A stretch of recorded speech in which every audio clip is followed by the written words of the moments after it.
Caangkeun mang. 2 minggu ka tukang.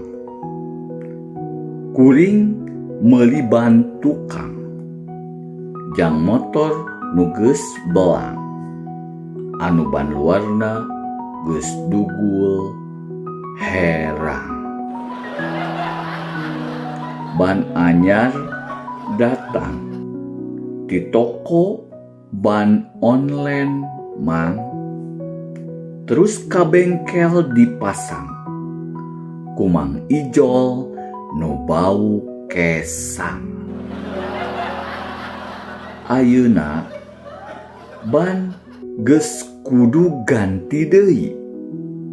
Sabab ban motor gua geol teu presisi. Sugan teh angin can kaeusi. Sing horeng teh ban belah 30 senti. Omat sobat, caangkeun.